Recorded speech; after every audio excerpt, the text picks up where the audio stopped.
নমস্কার, কেমন আছেন সবাই? পিয়ালি লাইফস্টাইলের আরও একটি ব্লগে স্বাগত জানাই। আজ সানডে, ঘড়িতে 9:30 মতো বাজে।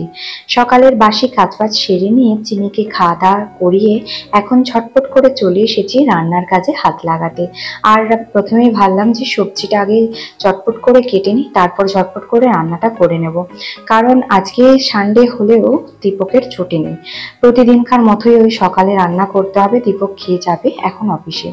অফিস যদিও ছুটি, আজকে রয়েছে ইলেকশনের ট্রেনিং, রয়েছে ইলেকশন কাউন্টিংয়ের ট্রেনিং। তো ওই কাউন্টিংয়ের ট্রেনিংয়ে যাবে দীপক, যার জন্যই রান্নাবান্না করতে হচ্ছে। বিকেল 3টা থেকে ট্রেনিং রয়েছে, ওই 1টা নাগাদ বেরিয়ে যাবে। আর এদিকে চিনিকে খাইয়ে দিয়েছিলাম, আর এদিকে ওর বাবা এখন ওকে নিয়ে যাচ্ছে একটু ডাক্তারখানাতে।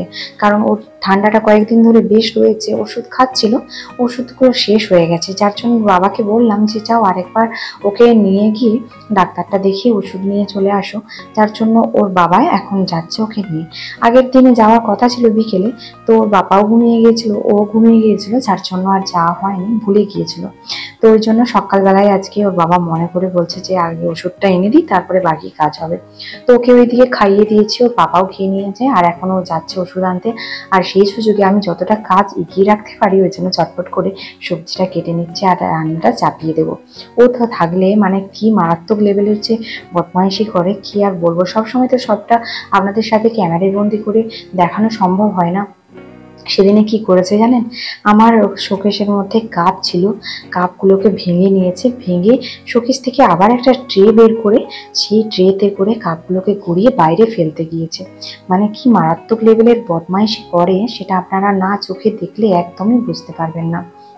মানে ওকে যে ঘিরে একা রাখা কি অসম্ভব কাজ, সে যারা রাখে তারাই ওকে বোঝে ও কি একটা জিনিস তৈরি হয়েছে। তো এদিকে আমি সব সবজিগুলো তাড়াতাড়ি করে কেটে নিচ্ছি। অন্যদিন কি হয়, একদিকে রান্নাটা চাপিয়ে দিই, তারপর অন্যদিকে সবজিগুলো কাটি আর একটা একটা করে বসাই। তো আজকে ভাবলাম যে একটু ধীরে সুস্থে করি। ভাতটা ওইদিকে চাপিয়ে দিয়ে এসেছি আর এদিকে সবজিগুলো কাটতে বসে গেছি। একটা সাইডে ভাত হলে আর একটা সাইডে তরকারিটা চাপিয়ে দেওয়া যাবে, ওই জন্য একটা সাইডে ভাত বসিয়ে দিয়েছি। আর এই কড়াইটাতে সকালবেলায় একটু আলু ভাজা করেছিলাম মুড়ি খাওয়ার জন্য, আর কড়াটা ধুইনি। আর এটাতেই ওই সবজি দিয়ে একটা ঝোল করব, সমস্ত সবজি দিয়ে। এই ঝোলটা খেতে ওর পাপারও ভালো লাগে, আর মেয়েও দেখেছি এই ঝোল দিয়ে না বেশ ভালোই ভাত খেয়ে নিই।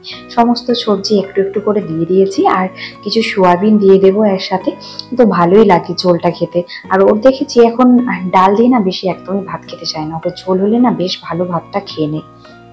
তো এই কদিন এসেছি প্রতিদিনই প্রায় ঝোলই খাওয়া হচ্ছে। কালকেও খেয়েছিলাম ঝোল, আজকেও ভাবলাম ঝোলটাই করি, আর মাছের একটা তরকারি করবো, আর চিনিকে মাছটা ভেজে দেবো। আর দেখি কি রান্না করবো না খুঁজে পাচ্ছি না। ওর বাবা তো অনেক রকমের সবজি নিয়ে এসেছে, কিন্তু আমি তো সেভাবে রান্না বান্না জানি না। তো এই সাদামাটা যেগুলো কাজ চালিয়ে নেওয়ার মতো রান্না সেগুলোই জানি, আর সেগুলোই আপনাদের সাথে আমি শেয়ার করি।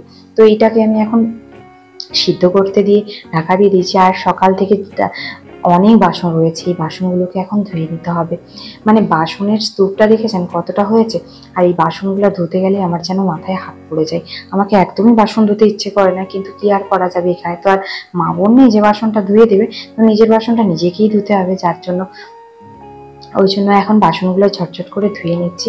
তারপরে রান্নাটা চটপট করে নেবো। চিনি এলে চিনিকে দুধ খাওয়াতে হবে, তারপর ওকে স্নান করাতে হবে, ওকে ভাত খাওয়াতে হবে, অনেক কাজ, নিজেকে স্নান করতে হবে।